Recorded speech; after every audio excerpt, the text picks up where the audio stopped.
गांव में एक छोटा सा परिवार रहता था। उसमें दो पति पत्नी और उनके दो बच्चे, एक लड़का और एक लड़की थे। समय बीतता जाता है, सभी खुशी खुशी अपना जीवन व्यतीत करते हैं। दोनों बच्चे बड़े हो जाते हैं, दोनों में लड़की बड़ी होती है, इसलिए उसकी शादी पहले हो जाती है और वह ससुराल चली जाती है। कुछ समय बाद उसकी माँ की तबीयत खराब हो जाती है, जिसके कारण उनकी मृत्यु हो जाती है। अब उस घर में केवल दो ही लोग थे, एक लड़का और उसके पिता। माँ और बेटी के चले जाने के बाद उनके घर में सुना सुना सा लगने लगा था। यह देखकर उसके पिता ने लड़के की शादी कर दी। घर में नई बहू का आगमन हो गया, खुशहाली फिर से लौट आई। कुछ दिनों तक बहुत अच्छा चल रहा था, लेकिन बहू नेक ख़यालात की थी।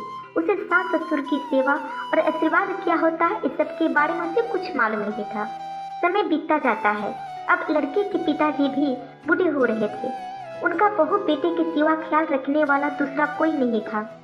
अपने ससुर की सेवा करना और उन्हें समय पर खाना पीना देना ये बहू का काम था, लेकिन वह ये सब काम करने में गुस्सा करते थे।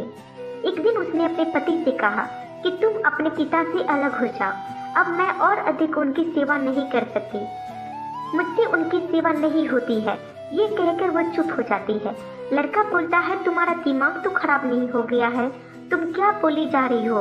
वो मेरे पिता है, बचपन से पाला है मुझे, मैं उनसे दूर कैसे रह सकता हूँ?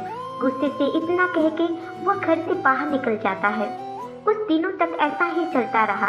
करीब 2 साल बीत जाते हैं। एक दिन बहू फिर से अपने पति से कहती है कि आज तो तुमको हम दोनों में से किसी एक को ही चुनना पड़ेगा। मैं और अब तुम्हारे पिता को नहीं सह सकती। तुम अभी बता दो कि तुम किसके साथ रहना है, पिता के साथ या मेरे साथ? यह सुनकर लड़का का दिमाग हिल गया। उसने कहा, समझ नहीं आ रहा था कि उसने कुछ नहीं बोला और घर से बाहर निकल जाता है। उसका दिमाग काम नहीं कर रहा था। जब रात हुई तो उसे नींद भी नहीं आ रही थी। वह बस सोचते ही जा रहा था कि क्या करूं, पिता को साथ रखूंगा तो पत्नी चली जाएगी। उसने अपने पिता से कहा, पिताजी चलो थोड़ा घूम के आते हैं। पिता ने कहा, बेटा आधी रात को कहाँ घूमने जाएंगे? उसने कहा, आप चलो तो सही। वो दोनों बातें करते करते जंगल में चले गए। बीच जंगल के बाद उसने अपने पिता से कहा, पिताजी मुझे माफ करना, लेकिन मैं आपका और मेरा साथ यहीं तक था। अब मैं आपको अपने साथ नहीं रह सकता। अगर आपको साथ रखूंगा तो मेरी पत्नी मेरे साथ नहीं रहेगी। आपका तो जीवन काल भी पूरा होने वाला है, आपका तो अंतिम समय चल रहा है। अब हम जीवन में फिर कभी नहीं मिलेंगे, लेकिन वो तो मेरे साथ जन्मों तक रहने वाली है। पिता ने आंखों में आंसू लिए कांपते होठों से कहा, कोई बात नहीं बेटा, तू चला जा, लेकिन मुझे यहाँ से 3 किलोमीटर और आगे छोड़ दे। बेटे ने कहा, 3 किलोमीटर आगे क्यों पिताजी? बाप ने कहा, क्योंकि लगभग 20 साल पहले मैंने भी अपने बाप को यहाँ से 3 किलोमीटर आगे ही छोड़ा था। तू यहाँ से जाने से पहले निशाना बना के जाना, क्योंकि आज से 20 साल बाद तुझे भी यहीं आना है।